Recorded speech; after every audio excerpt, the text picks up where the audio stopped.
Yum, yum, yum, yum, yum. Hunger. Why are we hungry? All right, so biological factors. Your mouth sends as you are eating. Your mouth, the sense, is going to send a signal to your brain saying, food is coming, satisfaction, yay. Before that, your stomach might growl. Contractions means that the stomach, the muscle of your stomach, contracts. It's gonna like, almost like squish together. They do happen, but it also happens when you aren't hungry. So it's not the only thing you should be looking for. Your brain, hypothalamus, detects low blood sugar. That is part of the on-off switch of being hungry. You've got your lateral hypothalamus, and then you've got your ventromedial hypothalamus. That is the thing in your brain that says, I'm hungry, go eat. Stop eating, I'm full.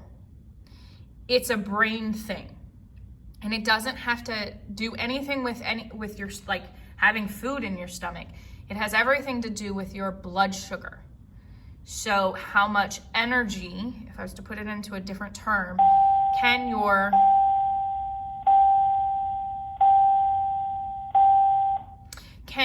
body function on at this moment? So there are psychological things. There's the social aspect. When other people are eating, you want to eat. There's the emotional aspect of a coping mechanism when you're upset, because it's depending on what you are eating, it can send something to your brain saying, oh, I'm happy now. Sugar, the chemicals in the food, that is a big part of it because it releases the dopamine in your brain. And then we use it as a reward. You get a treat when you act the right way. You get a lollipop if you are really good at swim lessons. Popsicles are done with that. Ice cream. Oh, you ate all your food. Good job. Now here's your dessert. If you eat all your green beans, I'll give you a cookie, a reward. That turns into a coping mechanism, but we'll get to that later. So, obesity is a term. And it is measured today based on standards that were made in the 1950s and the 1960s, where you are the number on the scale puts you 30% over your recommended height, weight based on your height. The problem with all of the things that are being used, especially with your BMI, body mass index, is that it does not take into account if you are an athlete, if you have a medical condition.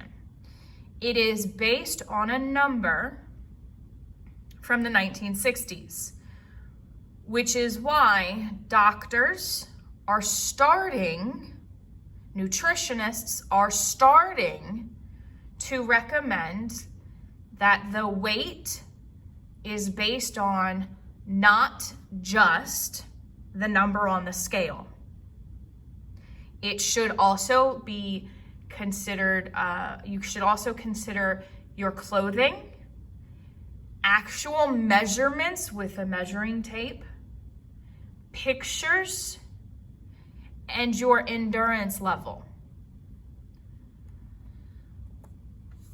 Some causes of obesity, and these are actual things. Your parents, how your parents eat, what they put on your plate, what they bring into the house. There is a lot of research saying there's a genetic link.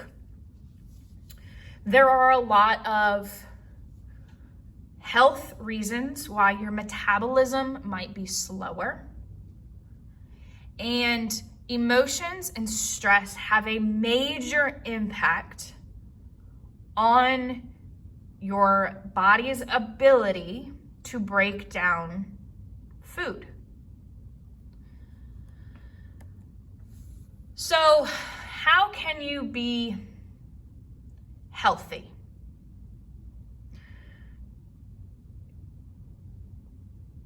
There's a lot of research and there's a lot of people that go one way or the other. Exercise 30-ish minutes every single day.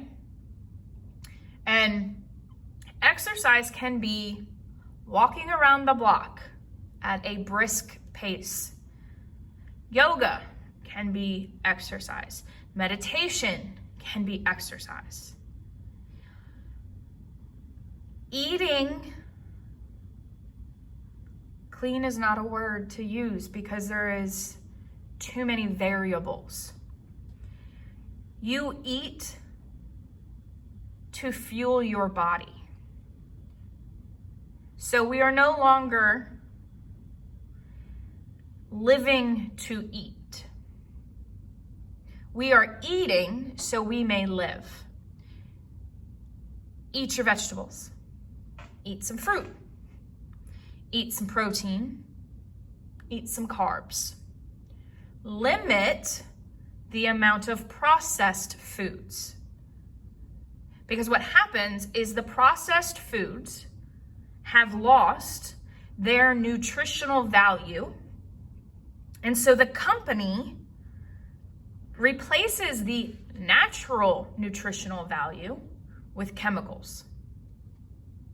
This goes back to my idea of cut back on the amount of sugar you put in your body and see what your brain is able to come up with. Be mindful of what you put into your body.